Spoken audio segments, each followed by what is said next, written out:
ating mga daing, ang ating mga hurts. Alam niya lahat. Kaya siya ang ating everlasting Father.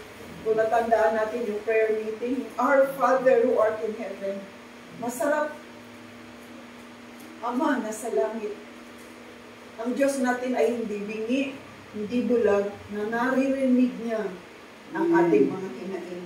Kaya may pasasalamat sa lahat ng iyong pangangailangan.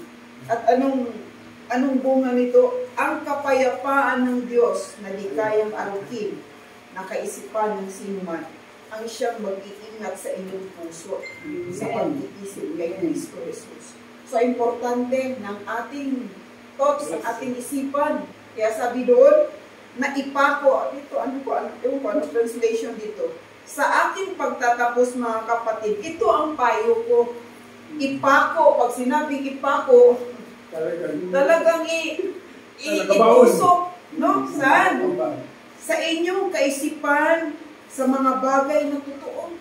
Ano bang totoo? Ang salita ng Diyos. Diba? Si Jesus, I am the way, the truth, and the life. No? Siya ang buhay natin. Siya ang katotohanan. Kaya sabi niya, totoong, marangal, matuwid, dalisay, maganda, kanais-nais. Ayaw ni Lord na magdadaw tayo. Ayaw ni Lord na mayroon tayong mga murmuring spirit. Gusto niya na magkaroon tayong thankful heart. Salamat, Panginoon. Yung may kanta tayong ganun eh. Dumaan ka man sa pagsubok, di ba?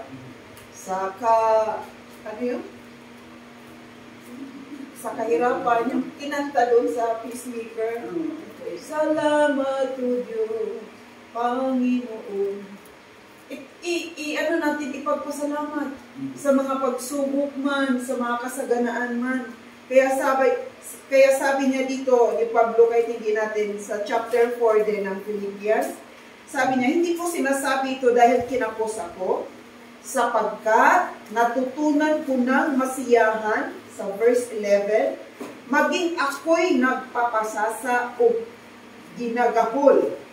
Marunong akong mabuhay sa mayroon ako o sa wala. Doon kasi makita natin ang ating faith kung walang-wala tayo.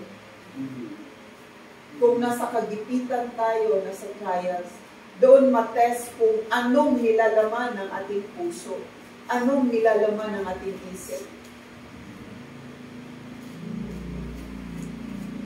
Kaya sabi ni Pablo, marunong akong mabuhay sa mayroon ako o sa wala. Natutunan kong masiyahan sa anumang kalagayan, sa kariwasaan, ibig sabihin, kasaganaan, o kakapusan, sa kasaganaan o kasalatan. At sabi dito sa verse 13, magagawa ko ang kahit na ano, dahil kay Kristo na siyang nagbibigay sa akin ng kalakasan. Amen. So, patatagin natin ang ating pagtitiwala sa Diyos. Na minsan, mawalan tayo ng pera. Minsan, mawalan tayo ng lakas. May mga hindi pagkakaunawaan sa relasyon. Para kay Lord lang tayo kakapit. Kaya si Lord lang talaga ang hindi marunong mag-dismay. Hindi marunong yung papahiin ka ba? Hindi marunong mag-iwan. Pag sinabi niya, I'll never leave you nor forsake you. Andyan yung mga testing, pero maranasan mo ang kanyang pagpagaling, ang kanyang pag-provide sa kakulangan, ang kanyang, siya yung healer natin, siya yung nagre-restore ng relationship, siya yung nagbigay sa atin ng malawak na patience, malawak na katatagan sa pananampalataya, malawak na pangunawa. Kasi every situation na inaalaw ni Lord sa buhay natin, mayroon lagi siyang purpose. Di ba? Natapik natin